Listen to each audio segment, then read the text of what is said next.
তারা খুনি হাসিনাকে খুনি বলতে ভয় পায়, তারা এই ফ্যাসিস্টকে ফ্যাসিস্ট বলতে ভয় পায়, তারা এই সন্ত্রাসীদেরকে সন্ত্রাসী বলতে ভয় পায়। আমরা স্পষ্ট ভাষায় বলে দিতে চাই, যারা খুনি হাসিনার প্রতি সহানুভূতি দেখাবে, তারা খুনি হাসিনা তো এই দেশ থেকে ভারতে পালানোর সুযোগ পাইছে, আপনারা এই দেশ থেকে পালানোর সুযোগ পাবেন না। এই খুনি হাসিনা এবং নিষিদ্ধ ছাত্রলীগ, যুবলীগ, এই সকল গণহত্যা এবং শিশু হত্যার বিচারে স্বাধীন বাংলাদেশে হবে। খুনি হাসিনাকে দেশে নিয়ে এসে তাকে ফাঁসিতে ঝুলাতে হবে।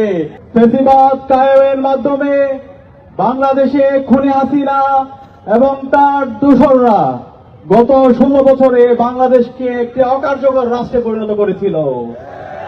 খুনি হাসিনা এবং তার দূষররা জুলাই বিপ্লবে আমাদের 2000 ভাই বোনকে শহীদ করেছে, আমাদের 40,000 ভাই বোনকে গাজী করেছে। আমাদের শহীদদের আত্মত্যাগের মাধ্যমে এবং আমাদের গাজীদের আত্মত্যাগের মাধ্যমে আজকে আমরা ফ্যাসিবাদ মুক্ত বাংলাদেশ পেয়েছি। আমাদের এই নতুন বাংলাদেশে সবার স্বপ্ন ছিল শহীদদের আকাঙ্ক্ষার আলোকে একটি বৈষম্যহীন ইনসাফ ভিত্তিক বাংলাদেশ বিনির্মাণ করা। এবং গত 16 বছরে বাংলাদেশে যারা ফ্যাসিবাদ কায়েম করেছে, যারা গুম, খুন, আয়নাঘর তৈরির মাধ্যমে বাংলাদেশকে একটি ব্যর্থ রাষ্ট্রে পরিণত করেছিল, এই খুনি হাসিনা এবং তার সকল দূষরদের বিচার হবে। কিন্তু আজকে 1.5 বছর হওয়ার পরও শহীদদের রক্তের উপর যে অন্তর্বর্তীকালীন সরকার বসেছে, তারা এই খুনি হাসিনা এবং তার দূষরদের এখন পর্যন্ত দৃষ্টান্তমূলক বিচারের আওতায় নিয়ে আসতে পারেনি।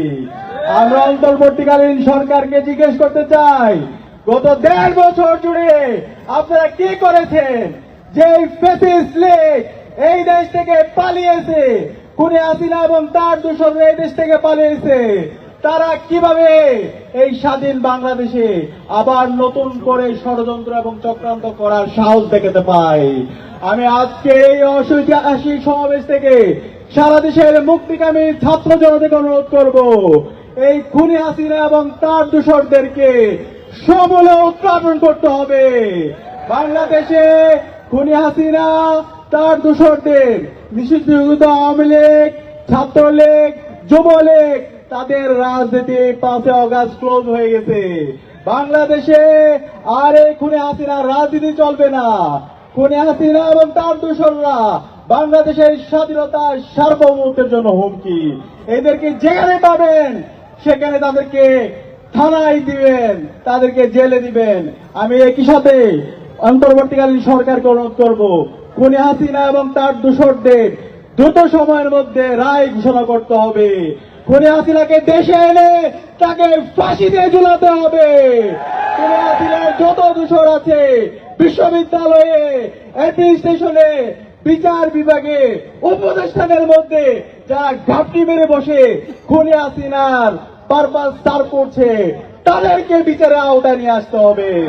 আমরা একই সাথে সতর্ক করতে চাই, আমরা অন্তর্বর্তীকালীন সরকারের মধ্যে দেখতে পাচ্ছি তারা খুনি হাসিনাকে খুনি বলতে ভয় পায়, তারা এই ফ্যাসিস্টকে ফ্যাসিস্ট বলতে ভয় পায়, তারা এই সন্ত্রাসীদেরকে সন্ত্রাসী বলতে ভয় পায়। আমরা স্পষ্ট ভাষায় বলে দিতে চাই, যারা খুনি হাসিনার প্রতি সহানুভূতি দেখাবে, তারা খুনি হাসিনা তো এই দেশ থেকে ভারতে পালানোর সুযোগ পাইছে, আপনারা এই দেশ থেকে পালানোর সুযোগ পাবেন না। ছাত্র জনতা আপনাদেরকে যেখানে পাবে সেখানে প্রতিহত করবে।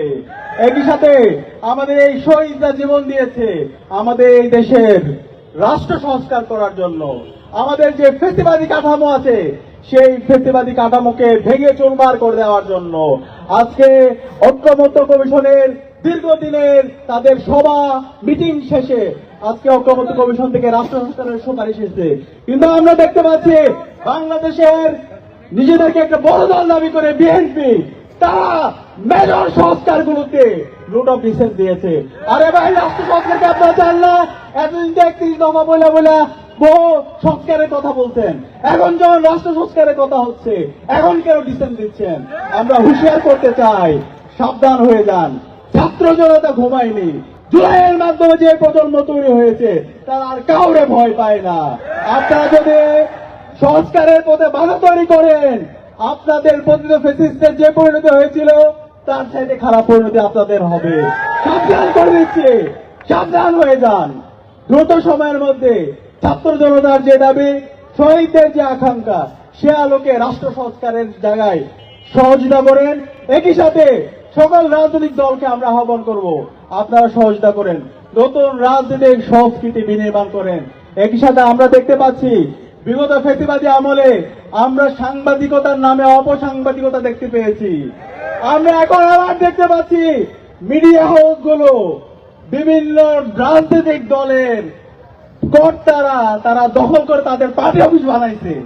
সাবধান করছি, বাংলাদেশের তারুণ্য এখন বোঝে প্রপাগান্ডা কাকে বলে। আপনারা যদি এই মিডিয়া হাউসগুলোকে প্রপাগান্ডা টুল হিসেবে বানাতে চান তাহলে আপনাদের পরিণতি খারাপ হবে। আমি সবাইকে অনুরোধ করবো, মিডিয়া হচ্ছে সমাজের দর্পণ, সমাজের যে বস্তুনিষ্ঠতা, সত্যকে সত্য বলবেন, কালোকে কালো বলবেন, সাদাকে সাদা বলবেন। কেউ যদি অন্যায় করে সাহস নিয়ে সেটাকে অন্যায় বলবেন, কিন্তু প্রপাগান্ডা করবেন না। আমরা একই সাথে বাংলাদেশের সকল ছাত্র সংগঠনকে অনুরোধ করব, আজকে আমাদের ঐতিহাসিক সুযোগ এসেছে আমাদের বাংলাদেশ বিনির্মাণ করার। রাজনৈতিক দলগুলোকে অনুরোধ করব, এই ঐতিহাসিক সুযোগ আমরা যেন হেলায় তুলে আমরা নষ্ট না করি। আমরা যেন শহীদদের আকাঙ্ক্ষার আলোকে আমাদের এই বৈষম্যহীন বাংলাদেশ বিনির্মাণ করার জন্য ঐক্যবদ্ধভাবে কাজ করি। আমি আবারও বলছি, এই খুনি হাসিনা এবং নিষিদ্ধ ছাত্রলীগ, যুবলীগ, এই সকল গণহত্যা এবং শিশু হত্যার বিচার এই স্বাধীন বাংলাদেশে হবে। খুনি হাসিনাকে দেশে নিয়ে এসে তাকে ফাঁসিতে ঝোলাতে হবে। একই সাথে আওয়ামী লীগের যত দোষর আছে তাদেরকে যেখানে পাওয়া যাবে তাদেরকে প্রতিরোধ করতে হবে, তাদেরকে থানায় দিতে হবে। রাষ্ট্র সংস্কারের পথে যারা বাধা হবে তাদের বিরুদ্ধে আমাদের প্রতিরোধ চলবে। একই সাথে একটি সুস্থ নির্বাচন করার জন্য